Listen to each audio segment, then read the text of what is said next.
Mic check 1, 2, 3, 4, 5, 6, 7, 8, 9, 10. Mic check 10, 9, 8, 7, 6, 5, 4, 3, 2, 1. Check, check, check. All clear, all clear. We good, Si? Thank you, thank you, thank you. All right. Thank you, thank you, thank you. How you do it?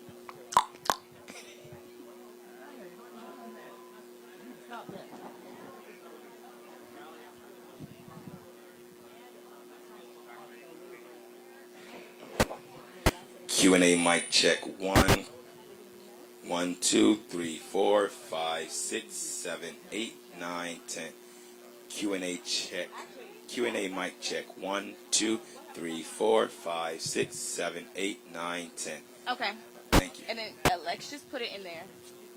After Chief Smith. Q&A mic check 2, So 2, before the Q&A question? mic check 2, 1, 2, 3, 4, 5, 6, 7, 8, 9, 10.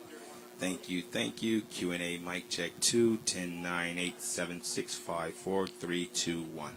Thank you.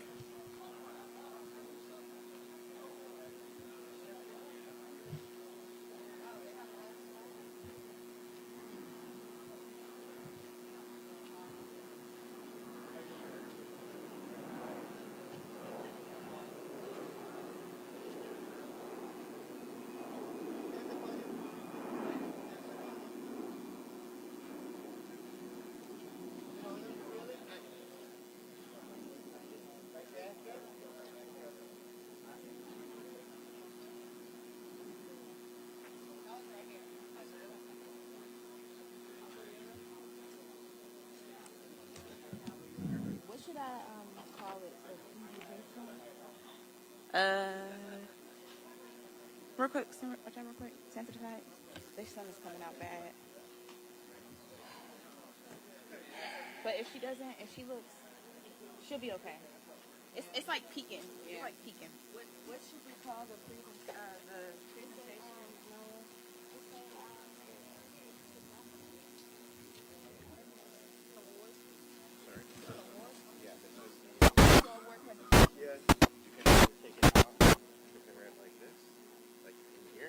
So what I'll do is I'll have to stand right here. And just walk out. Okay, but I don't want it to be like, I don't want to fall, I don't want to risk anything. So I'll just have it to the side and then when we'll walk it over. Is that's being presented today? Yes. Okay, okay. All right. Okay, so I put Chief Smith award presentation for the mayor. So everything is getting done before we go. Yeah. Yeah. Yeah. Or you just put other moving. Yeah.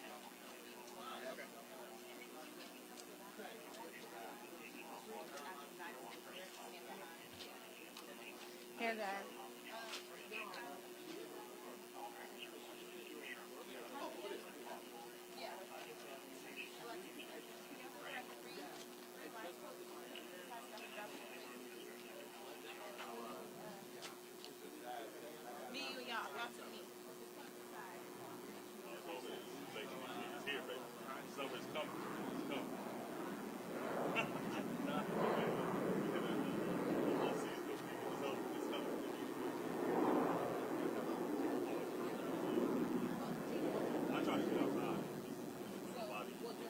The mayor, Chief Donnelly, Chief Smith, the mayor will come back up for the award presentation.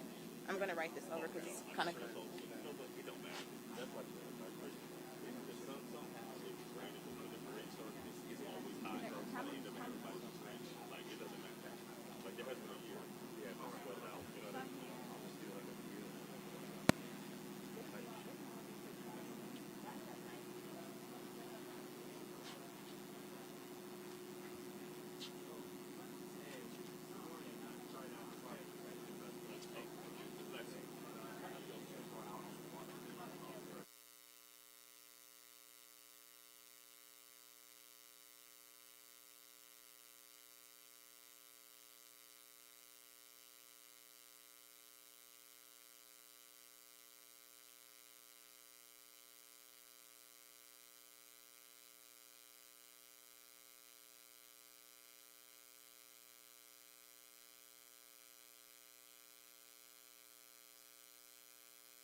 I'm about to run to a sunken vessel. You can't do that.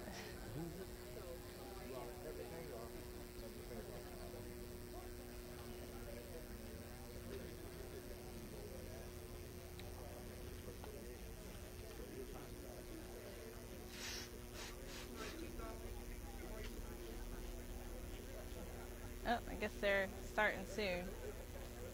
This is called over, Chief Donnelly.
Yeah, I'll get her attention. How about that? Let's say 2. Let's say 1. I don't know. Depends on how long they talk. Oh my God, if we can hear anything.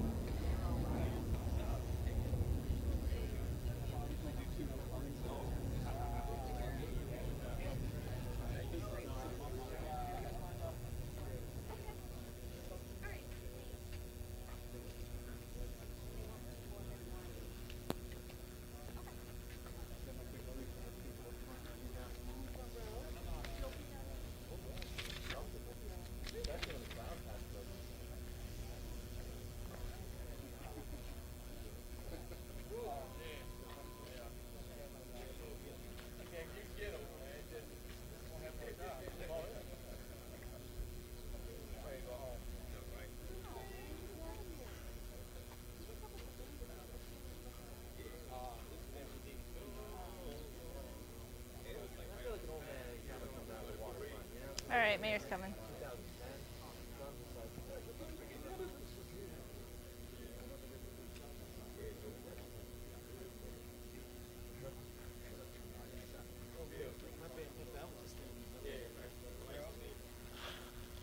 Are you shooting time of day? Carol, can we keep it hot? Thank you.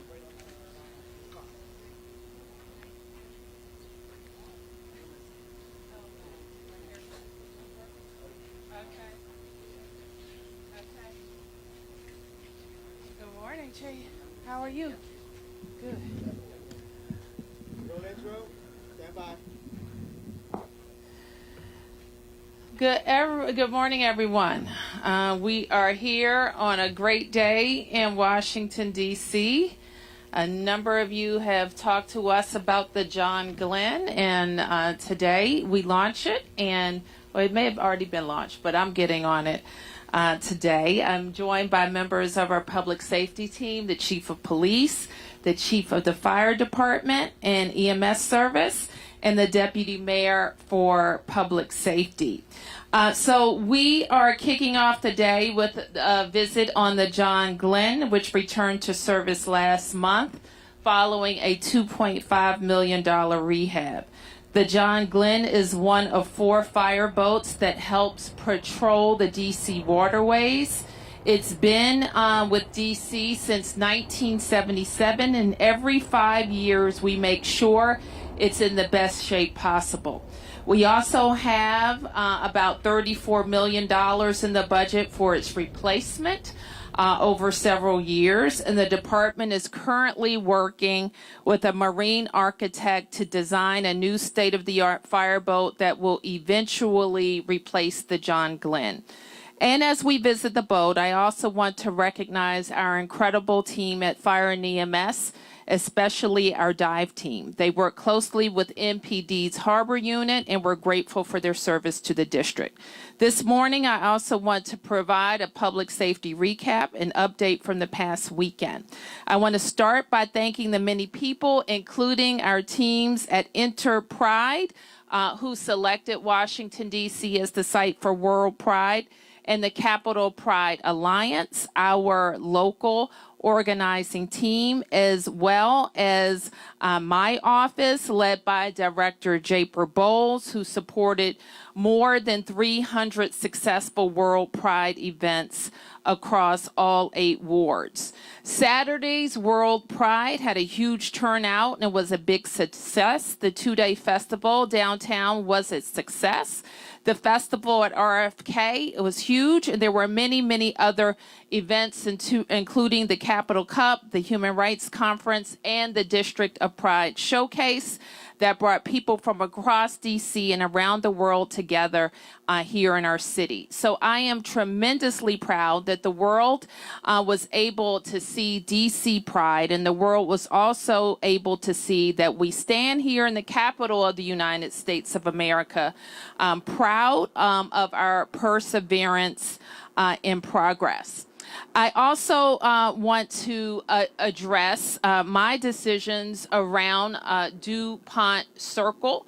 As you know, early last week, the National Park Service indicated that they would be closing DuPont Circle. You're also aware that the Metropolitan Police Department worked with the Park Service and also issued a rescission of a request to close the circle. And after lots of conversations, mostly between Friday night and Saturday morning, the Department of the Interior and the National Park Service agreed to keep the circle open. Unfortunately, many of the concerns that the chief expressed related to the circle and the people who came to the circle this year and in previous years came to fore. And while there was many hours of successful fun and celebration, there were also incidents of violence at the park. So I want to be clear, all decisions related, all the political decisions related to opening the park are mine, and the responsibility for keeping the park open on that day was ours in the District of Columbia. I want to acknowledge and thank the Department of the Interior and the National Park Service for being responsive to our request. And I must say those requests spanned the political spectrum, from city to Congress, from community to the Wilson Building. And it is important that we recognize the decisions that we made. I also want to recognize the incredible work of the Metropolitan Police Department, not just at DuPont Circle, but in events across Washington, D.C., to keep Washington, D.C. safe, along with our federal partners and along with Metro Transit and others who support our events. But I want to underline that the Pride events and all the events associated with Pride, we are sincerely proud of. And for the department, the fire department and EMS service, Chief, we know that we're calling on not just DC FEMS and DC MPD, but our Homeland Security agencies, our Human Services agencies, for events like Pride, the Army 250 that's upcoming, as well as the 4th of July, all in a matter of months. And so our public safety agencies are going to be called on for lots of work, lots of hours, and we're asking for everybody to heed their advice, everybody to follow their instructions so we can have wonderful events this summer. So with that, I'm going to turn to Chief Donnelly to talk about the John Glenn. I'm going to ask Chief Smith for a rundown of events and I think a presentation, and then we're going to take a ride on the John Glenn. Thank you. Hey, good morning, everybody. Thank you, Mayor.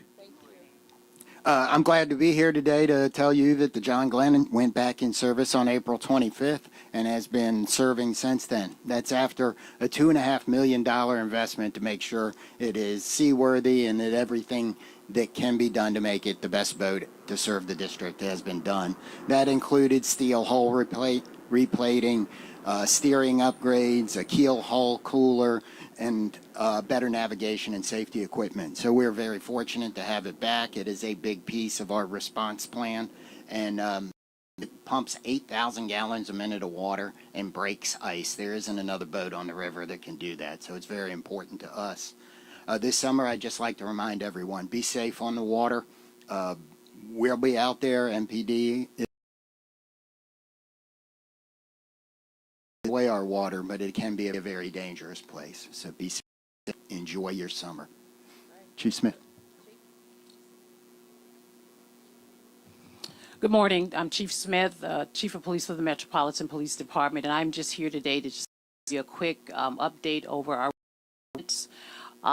First, I'll start by thanking the members of the Metropolitan Police Department who worked really tirelessly beginning of the Pride activities here in the city through this weekend. I would also like to thank the members of the other law enforcement agencies who supported us throughout this region, as well as those who came out of state from Greenburgh, North Carolina, as well as Miami, us in our World Pride events this weekend. I also want to focus a little bit on all of the activities, over 300 plus, as the mayor said, World Pride events. I echo the sentiments of the mayor in that all of the World Pride events were very successful this weekend. I think everybody had a fabulous time. I think we spent a lot of time prepping and planning for the events, and we're very grateful that our partners at Metro Transit, Fire and EMS, WMATA, everybody that really participated and helped support us to bring the events to a successful culmination on last night.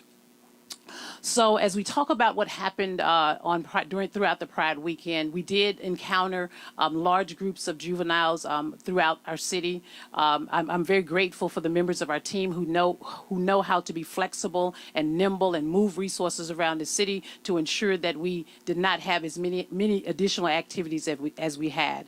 We did encounter 15 arrests for the entire weekend, which was a combination of affrays, which are fights, assault with dangerous weapons, simple assaults, and other activities that took place around the city.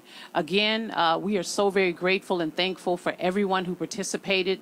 And we ask that as we begin our summer months, please take into consideration the things that Chief Donnelly has stated with regards to waterways. Let's make sure we keep our waterways safe. Thank you. We're going to do it after? Okay. We're here. Let's do it. Okay. Can we get the members of the DI team up? Chief, are you making that presentation? I think it's, this is what you gave at the award ceremony. Thank you. Thank you. Right behind. Go all the way across. So we were able, MPD spearheaded, I guess it's been a few weeks now, a regional awards and recognition event recognizing all of the regional teams that responded to the very tragic air collision that happened over the Potomac a few weeks back. I think we all can say how proud we were of the DC response in leading the unified command that included federal agencies and our regional partners. We're grateful for everybody working together. But Deputy Mayor and the chiefs and I had the opportunity to recognize the young people behind me. Because they are our divers, and you probably won't ever encounter them. But some people do, who find themselves in an emergency situation in the river.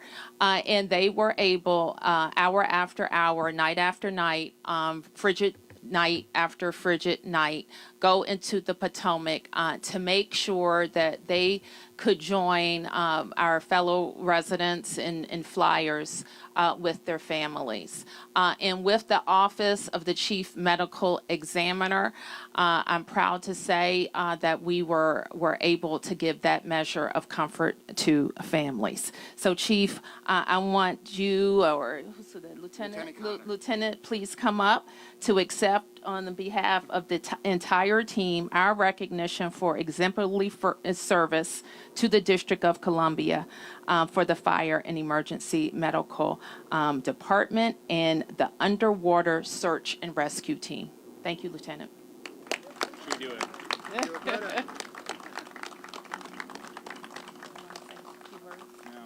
You sure? Yeah. Okay. Okay. All right. All right. So with that, we can take a few questions. Yes.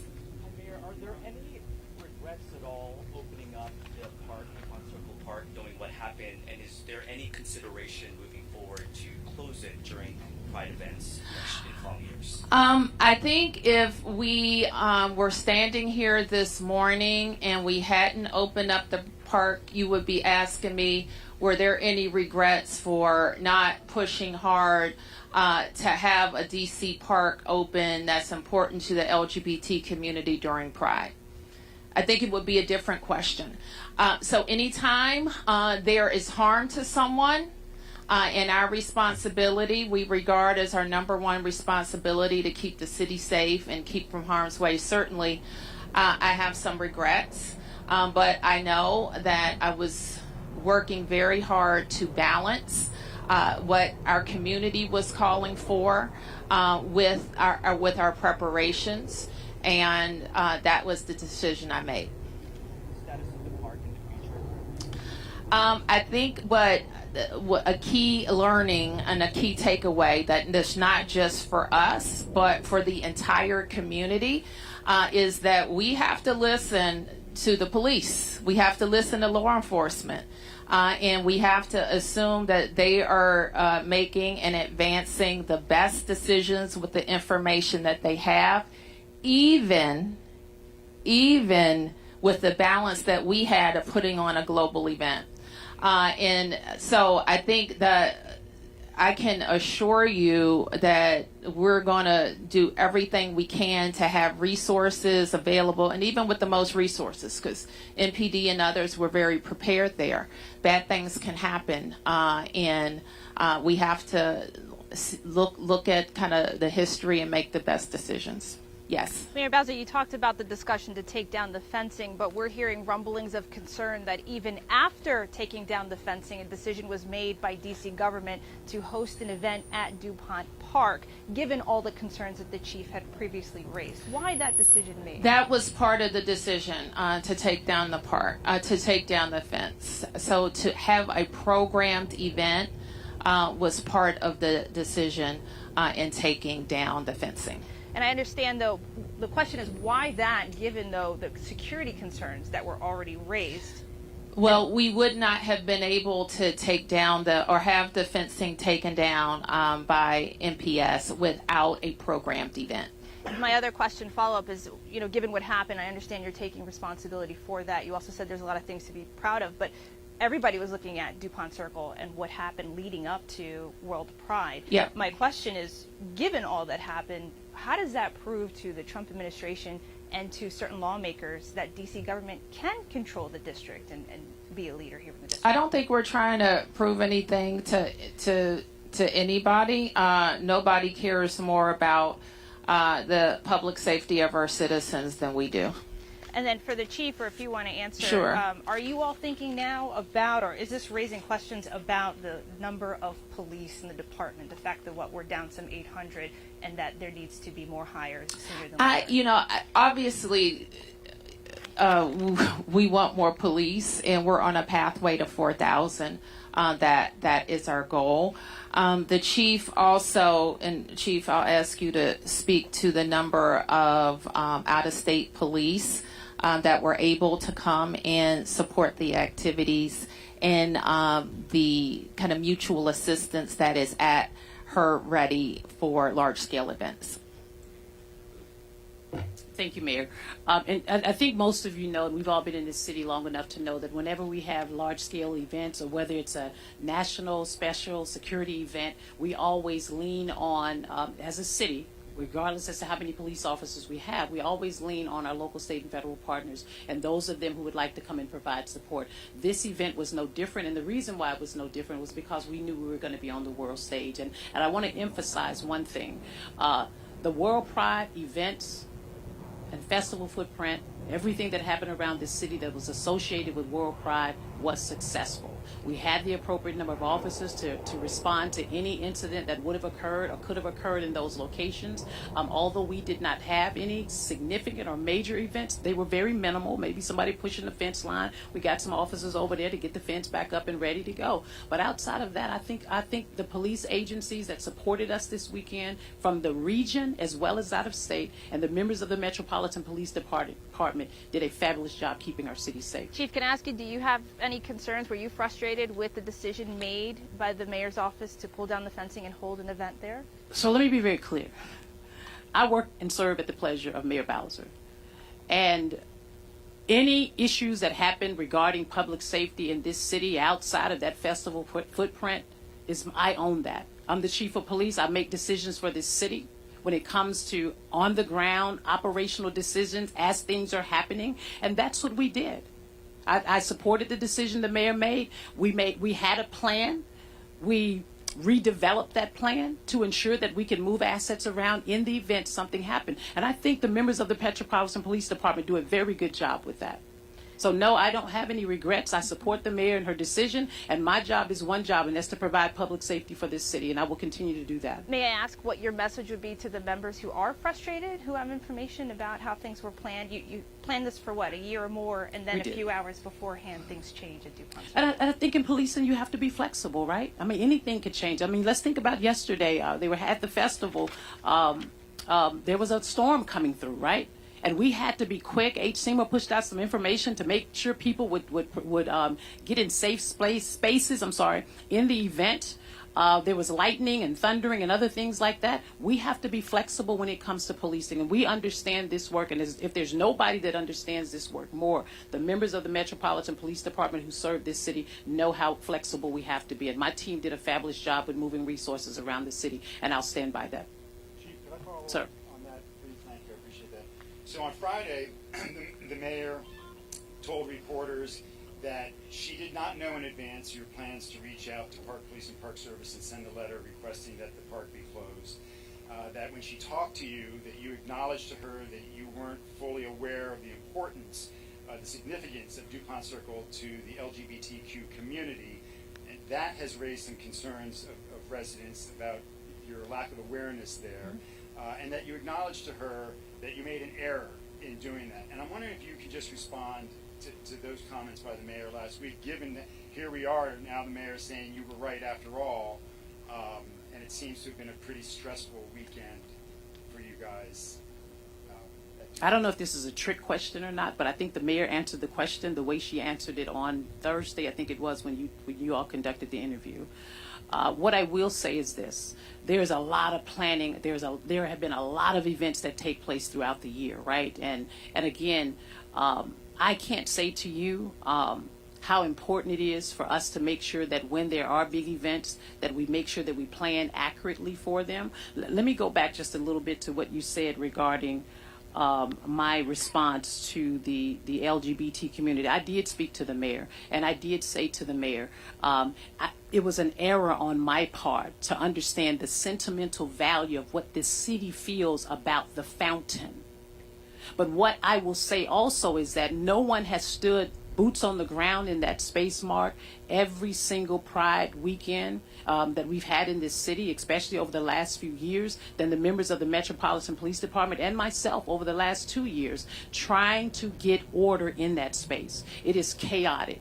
I've had many folks tell me that. And so my decision with the members of the U.S. Park Police was based on our intelligence gathering and the years of experience that we've had in that space. And I heard you also say to the mayor that you thought that I was leaning, I did not have the vision of her administration in my purview. Of course, I always have the vision of the mayor's, whatever the mayor's vision is in my purview at all times, which is why she knows and she believes that and has said it on many occasions that public safety is her number one priority. And that's why she hired me to ensure that that's my number one priority as well. And Mark, let me just kind of add, it's always MPD's responsibility to make deployment decisions. And what I really regard as the error, and that was probably my word, is that I think if we had been able to explain to the community early, instead of NPS making an announcement, I think we could have gotten the community to understand MPD's needs. So I think when we talk, and we're going to be debriefing as a team here real shortly, it's not that we can't close down DuPont Circle during Pride, because we can. And we just need to be able to have a robust conversation and explanation to the community about it. Because I don't want any of you all to forget last week and how you hounded us about why you guys hounded us about why we were letting NPS and Trump close DuPont Circle. Please don't forget that. You guys. Hold on. I'm not finished. And I'm not saying that that was done in a way that was malicious or unfounded, because we heard the same from members of the council. Actually, I think the chief may have heard from members of the council before I even knew about it, from the Congress, from ANC commissioners, and from the community at large. So I'm not saying that as a criticism. I'm saying there was a level of passion and concern about it. And I think the current environment that we're in kind of breeds that. And that environment is they're trying to go after us. In fact, I had just done an hour-long interview, and that was kind of the upshot of the discussion. They're trying to go after us. It's all Trump. And even then I said, well, let's not skip to that, because we have a great public celebration, and we have public safety considerations. So I just want to lean into that. We own our issues, and it's my responsibility to communicate to the public even a tough decision. And if the tough decision was DuPont Circle has to close, then I'm going to take that on. But let's not forget that people should be able to go to a park during Pride. Okay? So you can ask me questions, you can have NBD questions, but we also have to focus on why somebody thought it was okay to bring a gun to that celebration, and how we're going to make sure that we're getting more guns and more young people off the street. More than that, why was it okay for many young people then to get on the metro and go to other places and create havoc? We have to ask ourselves those questions as well, because otherwise we were here or close by here not too long ago talking about how we're not going to be able to allow young people in some of our public places at certain hours. And that's a conversation that continues. Okay, it's really hot. We have to get on a boat. And so these are the 1, 2, 3, 4. Mayor, last week, your deputy mayor sent news for a statement about what can only really be described as a very troubling case, a murder case that was dismissed in Superior Court over DNA, and that a man spent 5.5 years in the DC jail for a case that he may not have been involved in. It was a DNA match, according to the U.S. Attorney's Office, and then on the eve of the trial, it was a mismatch. The U.S. Attorney's Office is refusing to say what happened, which I think is a concern for the city, knowing that DNA is very important in using this tool for crime fighting. Ms. Apia said she was looking into this. Do you have an update on that at all? I don't have an update. I have been briefed on it by the deputy mayor. I expect to talk to the U.S. attorney about it.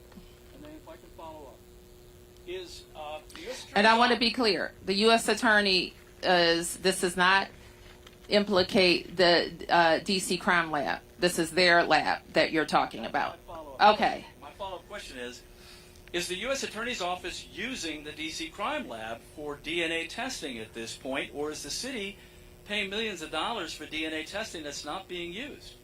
I don't believe they're using it. They should be. Is that correct, Deputy Mayor? Okay. But that's their decision.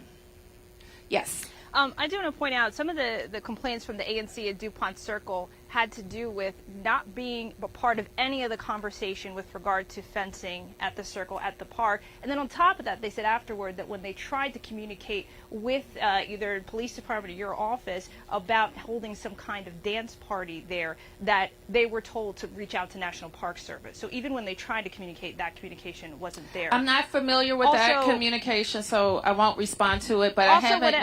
I'm sorry, Mayor. I don't mean to interrupt. You asked a question. Go Let ahead, me respond. I'm sorry.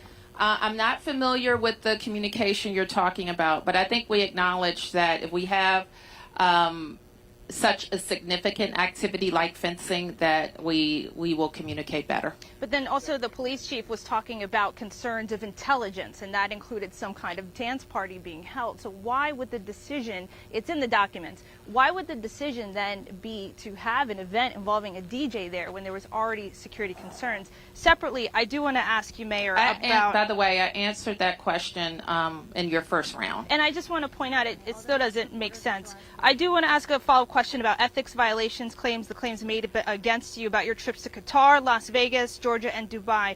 Why does your team keep saying that you're being transparent when you haven't released any credible receipts to the public? I can say as a reporter, what I was shown was only after several weeks of asking, and it was finally just shown some kind of document that didn't really include proper separation of payments. There was minimal information in there, and I wasn't even allowed to take a photo and share it with anyone. It was only allowed that I could be seeing this. So why are you still, and your team is still saying that you're being transparent when nobody has been given any kind of credible receipt about your trips? I think that we've answered all the questions related to my business travel. I don't know of this group that has filed the complaint. Maybe you should look into that. I had one here on this side. Yeah. Just curious about coming off of the massive events that we had this past weekend, heading into the events of the 14th. What are the plans right now to make sure that the city is safe? What kind of coordination? And have you had any word or concern from the Trump administration based on what happened this week? No, I haven't. And the chief in our HCMA are our lead agencies in working with our federal partners, because as you know, this is a national special security event. And the Secret Service is the lead agency. The chief will participate in a full press briefing a little bit later this afternoon. Chief, you want to add anything? Thank you, Mayor. And just to add to that, I mean, we have been in planning with U.S. Secret Service, who leads the efforts around the 250th, for many, many months. And so the same level of support that we have provided for the past 5 NSSEs is the same level of support that we'll provide for the 250th. Okay. Yeah. Just a couple quick questions for the chief, if I may. Can you give an update on the cases that happened over the weekend? And just to clarify, 6 shootings, 2 stabbings. Am I missing anything? You probably are. we had a total of seriously a total of 23 violent crimes that occurred on Saturday, and I'm not very happy and I'm not pleased with that. Right now, what I can tell you is that we've made 15 arrests with regards to those incidents, and I think I kind of explained to you a combination of what they were for. And I will say that our investigators, our detectives are really doing some great work and getting some positive leads on some of the cases that occurred over the weekend. And do you know if any of those cases were in connection to the World Pride events? Were they bias related, like the DuPont Circle or any of the other incidents? So we've seen some hate bias cases, not directly related to, if I'm not mistaken, I may be off a little bit, not directly related to the actual events. I think on let me make one correction. I think on last evening at the festival footprint, there was a individuals inside the festival who said there was an individual who was there, and that they were gonna shoot up the place or blow up, some terminology that he used. As you know, the event went off without any incident. We did have the appropriate resources down there to address it. We did put out a bolo of the individual, gray hoodie, white male, and that's all we have right now. But our team is working very, very diligently to find out who that individual is. And just final quick question. You had mentioned the sentimental value of what the city felt about the fountain. Can you talk about how much that led into your decision versus you had also mentioned the intelligence that you were seeing? I think that the thing that led to my decision really was about public safety and the experiences that we've had in prior years. I was the chief of police for the U.S. Park Police. I was also a member of the U.S. Park Police for 24 years. So I knew the depth of issues that occurred at night. I will say that the majority of the individuals that participated were not individuals who were here to celebrate Pride. These were young people. Some of these young people are from the DMV area. And so my number one concern was and will always be public safety for this city in any area, any footprint across the city. So that's really what I put my thought process into. Hindsight, would I have made a different decision? Probably not. Just based on the level of efforts we have to put into the number of issues that we have late at night with even trying to close the park. It is a very challenging place, and my thought process is if we could remove that from the footprint of trying to balance out over 300 events, and let's not keep in mind we also had Care First Arena. Mystics were playing. We had National Parks playing baseball, and we also had Audi Field soccer events going on as well. And that also requires me to provide law enforcement support in those areas. And so, again, in consultation with the mayor and the public safety team, we look very, very, especially my team, we look very, very intentionally around intelligence, around data, and around what's currently happening around our nation, because it also impacts, and don't forget we also had First Amendment activities going on as well. So it was a lot going on, but I'm so grateful that we were able to have a World Pride 2025 in this city that was very successful. Mayor, the Washington Post recently ran a piece on Delegate Norton, talking to several people very close to her, questioning whether she's really up to the job and should be running for re-election again. I'm just wondering if you want to weigh in on this, your thoughts on Delegate Norton at this time in her career, and what do you think her future should be? Mark, it just, as I've said before, I am really focused on making sure our city is strong politically and stable economically, and I think there is time for talking about elections, and I don't choose to do that right now. Okay, thank you.